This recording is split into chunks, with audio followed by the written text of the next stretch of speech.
আসসালামু আলাইকুম প্রিয় ফুটবল ফ্যান্স।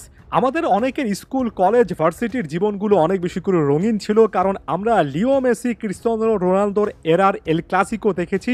একের পর এক এক্সাইটিং অসাধারণ ম্যাচ দেখেছি।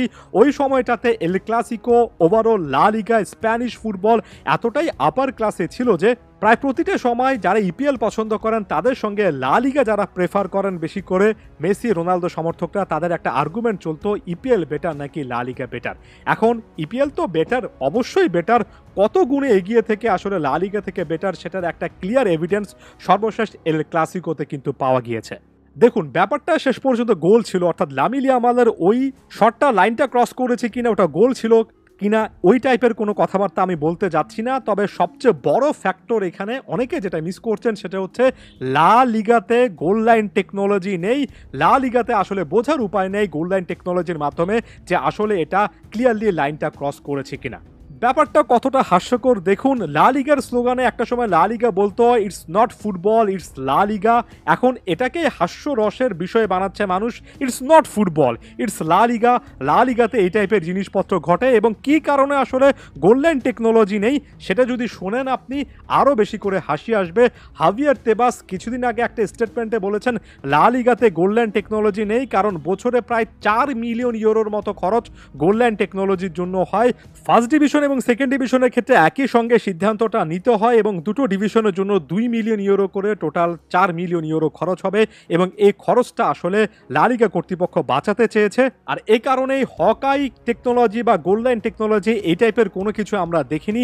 ব্যাপারটা সত্যিকার অর্থে যেমন হাস্যকর, তেমনি বড় রকমের একটা আইরনিরও ব্যাপার। এই হাভিয়ার তেবাস, যিনি কিনা লা লিগাকে এক কথায় বলা চলে যে ধ্বংস করেছেন, জনপ্রিয়তাটা নষ্ট করেছেন, তিনি কিছুদিন আগে স্টেটমেন্টে এটার বিপক্ষে কথা বলেছিলেন, অর্থাৎ গোল্ডলাইন টেকনোলজির বিপক্ষে কথা বলেছিলেন এবং বলেছিলেন যে এটার আসলে দরকার নেই। কতটা যে দরকার, কত বড় দরকার এবং ব্যাপারটা যে আসলে কোন পর্যায়ে পৌঁছেছে সেটা আরও ক্লিয়ারলি বোঝা যাচ্ছে। বার্সা প্রেসিডেন্ট লাপোর্তা আসলে কি বলেছেন, ফ্যাব্রিজো রোমানো থেকে শুরু করে খ্যাতনামা প্ল্যাটফর্মগুলোতে এই জিনিসটা শেয়ার করা হয়েছে। তিনি ক্লিয়ারলি বলেছেন যে তিনি জানতে চান ভারে আসলে রেফারির সঙ্গে কী টাইপের কথাবার্তা বলা হয়েছে এবং সেখানে যদি স্পষ্টত কোনো এভিডেন্স না থাকে তাহলে তিনি একটা রিম্যাচ চান, খেলাটা আরও একবার আয়োজিত হোক, এমন টাইপের একটা আবেদন তিনি করবেন এবং খুবই স্পষ্ট ভাষায়, খুবই কড়া ভাষায় তিনি কথাটা বলেছেন। অনেকের কাছে আবার এটাও একটা হাস্যকর যুক্তি বলে মনে হতে পারে যে লা লিগার এতটাই খারাপ অবস্থা যে একটা টেকনোলজির এররের কারণে কিংবা সম্ভাব্য ভুল একটা সিদ্ধান্ত হয়েছে এমন ধারণার কারণে একটা ম্যাচ আরও একবার আয়োজন করতে হবে। এক কথায় বলা চলে এই মানুষেরা লা লিগাটাকে আসলে নষ্ট করেছেন। ফ্লোরেন্তিনো পেরেজকে দিয়ে আলোচনাটা শুরু করি। পাপা পেরেজ, অনেকে তাকে ডেকে থাকেন।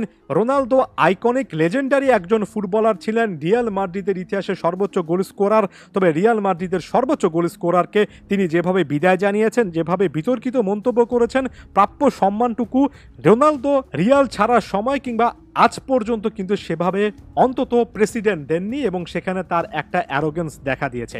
পেরেজের ওই ব্যাপারটা মাত্রা ছাড়িয়ে যায়নি, ক্লাবটা রিয়াল মাদ্রিদ বলে মাত্রা ছাড়িয়ে যায়নি। তবে লিওনেল মেসি যখন বার্সা ছেড়েছেন বা ছাড়তে বাধ্য হয়েছেন, সেখানে লাপোর্তা বোর্ডের যে একটা অবস্থান ছিল, যে একটা ব্যর্থতা ছিল তার সঙ্গে কমিউনিকেশন করতে না পারা এবং পরবর্তীতে বিশ্বকাপ জয়ী লিওনেল মেসি যখন বার্সায় ফিরতে চেয়েছেন তখন লাপোর্তা বোর্ড যে টাইপের কাহিনীগুলো করেছে, বার্সার ইতিহাসের পাতায় লাপোর্তা বোর্ড বারবার করে সমালোচিত হবে এবং এগুলোর পেছনে হাভিয়ার তেবাস কিন্তু কলকাঠি নেড়েছেন।